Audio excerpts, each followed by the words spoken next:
दोस्तों, आप सभी को मेरे YouTube channel education Amarnath GK GS में स्वागत है। दोस्तों, यहाँ पर मैं बिहार एसएससी जीके जीएस से एक वीडियो डेली लेकर आ रहा हूँ। तो दोस्तों, यदि आप भी बिहार एसएससी एग्ज़ाम की ज़ोर शोर से तैयारी कर रहे हैं तो दोस्तों आपके लिए यह क्वेश्चन काफ़ी इम्पोर्टेंट है। इस वीडियो में मैंने 15 क्वेश्चन को लिया है, जिसमें कि दोस्तों मैंने सभी क्वेश्चन को डिटेल में बताया है। तो दोस्तों आइए आज का प्रैक्टिस सेट देखिए। आज का प्रैक्टिस सेट नंबर 49 है।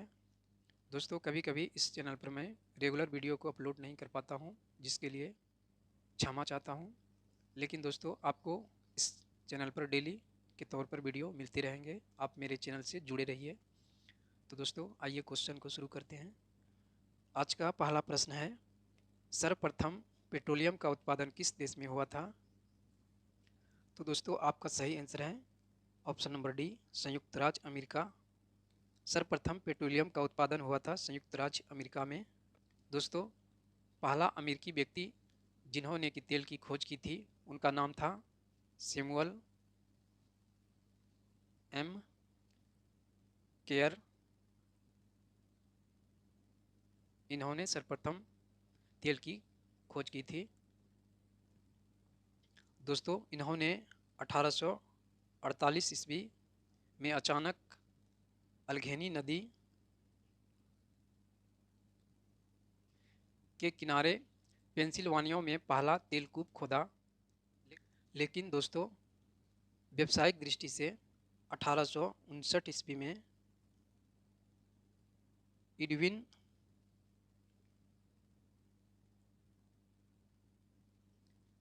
एल ड्रिक इन्होंने इस्टू सुइल नामक स्थान पर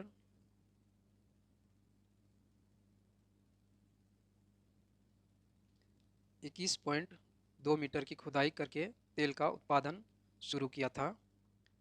दोस्तों पेट्रोलियम की बात करें तो दोस्तों पेट्रोलियम यह अपसादी चट्टानों से प्राप्त किया जाता है। भारत में सर्वप्रथम तेल कुआं असम राज्य में खोजा गया था। दोस्तों अगला प्रश्न है, संसार का छत्र कहलाता है? तो दोस्तों आपका सही आंसर है ऑप्शन नंबर ए, संसार का छत्र कहलाता है पामीर। इसे पामीर का पठार भी कहते हैं। तिब्बत के पठार के उत्तर में पामीर का पठार स्थित है, जिसे कि संसार का छत्र कहते हैं। दोस्तों इस पठार पर लोयस मिट्टियों का अधिक विस्तार पाया जाता है। तिब्बत का पठार अपवर्तीय पठार का उदाहरण है। यह पठार औसतन 5000 मीटर ऊंचा है। दोस्तों यह उत्तर में क्यूनलून एवं दक्षिण में हिमालय पर्वतों से घिरा हुआ है। दोस्तों आइए अगला प्रश्न देखिए, अंतर्राष्ट्रीय पुरस्कार एवल पुरस्कार किस क्षेत्र में जीवनकालिक उपलब्धियों के लिए प्रदान किया जाता है?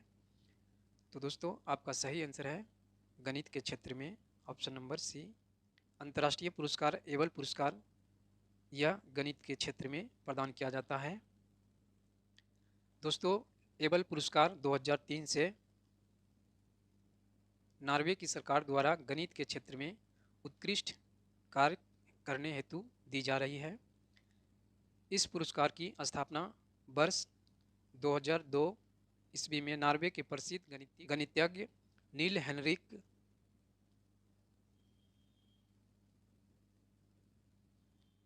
इन्होंने एबल की स्मृति में इसकी स्थापना किया था।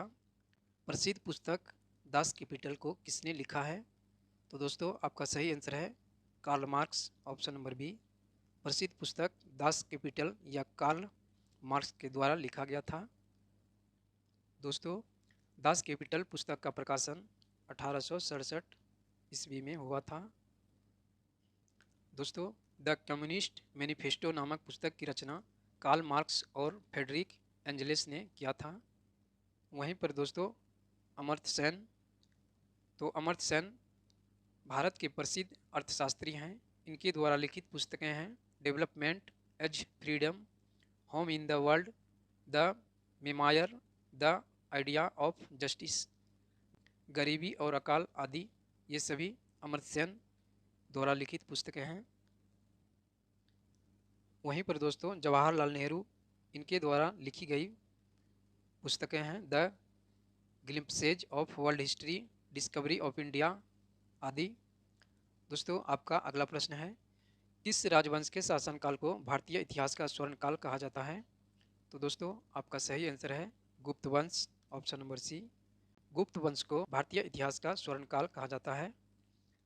गुप्त काल में कला एवं साहित्य में हुई प्रगति के आधार पर इस काल को प्राचीन भारत का स्वर्ण युग कहा जाता है। दोस्तों गुप्त साम्राज्य की शासन व्यवस्था राजतंत्रात्मक थी। गुप्त वंश के शासकों ने मंदिरों एवं ब्राह्मणों को सबसे अधिक ग्राम अनुदान में दिए थे।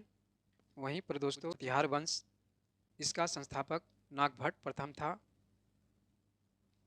और आपका है लोधी वंश, तो दोस्तों इसका संस्थापक था भल्लोल लोधी। दोस्तों आपका अगला प्रश्न है, गुरु कैलू चरण महापात्र किस शास्त्रीय नृत्य शैली से संबंधित है? तो दोस्तों आपका सही आंसर है ओडिसी, ऑप्शन नंबर बी। गुरु कैलू चरण महापात्र यह ओडिसी शास्त्रीय नृत्य शैली से संबंधित व्यक्ति हैं। दोस्तों ओडिसी नृत्य का उल्लेख के बारे में जान लीजिए। दोस्तों ओडिसी नृत्य जिसका कि उल्लेख मिला है बृहस्पति मंदिर के शिलालेखों तथा कोणार्क के सूर्य मंदिर के केंद्रीय कक्ष में। देखिए दोस्तों वहीं पर आपका ओडिसी नृत्य के प्रसिद्ध कलाकार हैं संयुक्ता, पानीग्राही, सोनल मानसी, कुमकुम, मोहंती, माधवी, मुदगल, अदिति बंदोपाध्याय, अरुणा मोहंती, ये सभी ओडिसी नृत्य के प्रसिद्ध कलाकार हैं। दोस्तों आपका अगला प्रश्न है, मुंडाओं ने विद्रोह किस वर्ष किया था?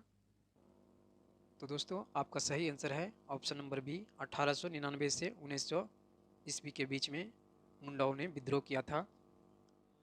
दोस्तों इस विद्रोह का नेतृत्व बिरसा मुंडा ने किया था। जमींदारों, ठेकेदारों, बनियों और सूदखोरों ने सामूहिक खेती की परंपरा पर हमला बोला था। मुंडा सरदार 30 वर्षों तक सामूहिक खेती के लिए इससे पहले लड़ते रहे। मुंडा विद्रोह छोटा नागपुर वर्तमान में झारखंड के क्षेत्र में इस अवधि का सर्वाधिक चर्चित आदिवासी विद्रोह था। इस विद्रोह को उलगुलान विद्रोह यानी कि महान हलचल के रूप में भी जाना जाता है। बिरसा मुंडा को जगत का पिता यानी कि धरती आबा के नाम से भी जाना जाता है। दोस्तों आपका अगला प्रश्न है, निम्न में से चित्तौड़ का कीर्ति स्तंभ किसने बनवाया था? तो दोस्तों आपका सही आंसर है Rana Kumbha, option number D. Chittor का कीर्ति स्तंभ बनवाया था राणा कुंभा ने।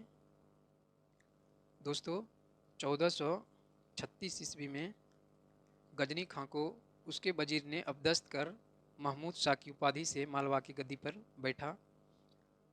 उसने मेवाड़ के राणा कुंभा के विरुद्ध अभियान में सफलता का दावा किया। दूसरी ओर राणा कुंभा ने अपनी मालवा विजय का दावा करते हुए चित्तौड़ में 1448 ईस्वी में विजय स्तंभ का निर्माण करवाया। दोस्तों आइए अगला प्रश्न देखिए। अगला प्रश्न है, मोंटेसरी शिक्षा का बुनियादी अवधारणा क्या है?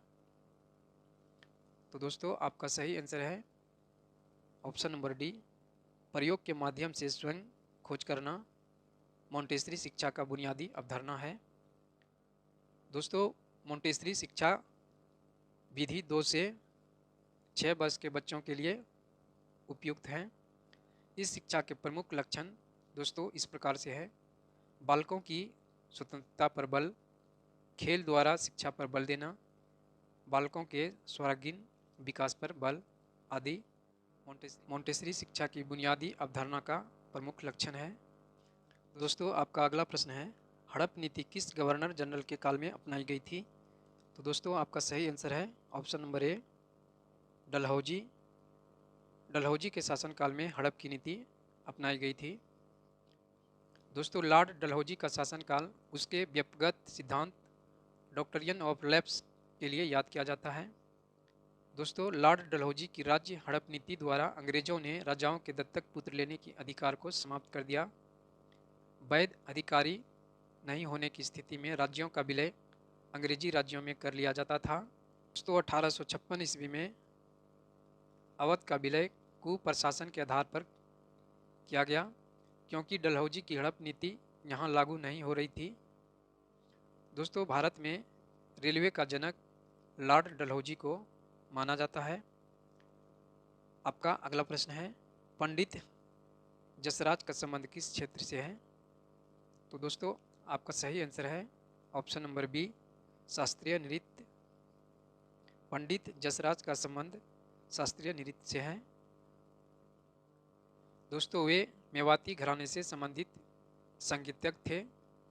पंडित जसराज को पद्म श्री, पद्म भूषण, पद्म विभूषण समेत अनेक प्रतिष्ठित सम्मानों से सम्मानित किया गया है।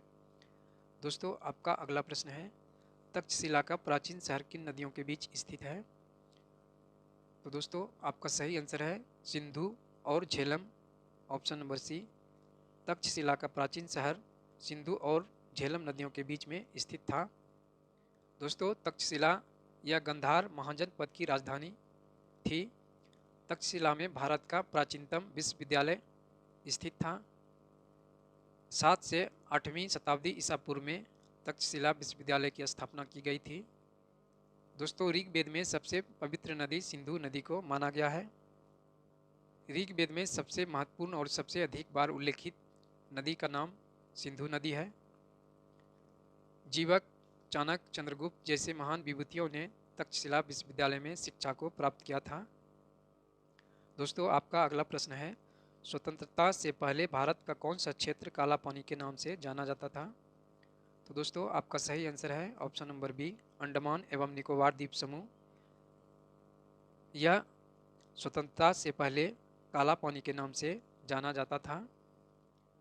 दोस्तों अंडमान एवं निकोबार द्वीप समूह के क्षेत्र में ही सेलुलर जेल पोर्ट ब्लेयर स्थित है। दोस्तों पोर्ट ब्लेयर अंडमान निकोबार द्वीप समूह का मुख्यालय है। दोस्तों काला पानी में जीवन के लिए कठोर और अमानवीय यातनाएं सहना पड़ता था। दोस्तों पोर्ट ब्लेयर में बीडी सावरकर के नाम पर जेल के एक कक्ष का नाम रखा गया है। पोर्ट ब्लेयर भारत का 13वां बृहद बंदरगाह है। दोस्तों आपका अगला प्रश्न है, उड़ीसा में पुरी की रथ यात्रा किसके सम्मान में की जाती है? तो दोस्तों सही आंसर है भगवान जगन्नाथ। उड़ीसा में पुरी की रथ यात्रा यह भगवान जगन्नाथ के सम्मान में शुरू किया जाता है। दोस्तों उड़ीसा के पुरी में पद्म पुराण के अनुसार आषाढ़ मास के शुक्ल पक्ष की द्वितीया तिथि के दिन भगवान जगन्नाथ की प्रसिद्ध रथ यात्रा निकाली जाती है। भगवान जगन्नाथ विष्णु जी के पूर्णावतार श्री कृष्ण का ही एक रूप है। भगवान जगन्नाथ के रथ का नाम नंदीघोष होता है। भगवान बलभद्र के रथ का नाम जलध्वज है। सुभद्रा के रथ का नाम देवदलन रखा जाता है।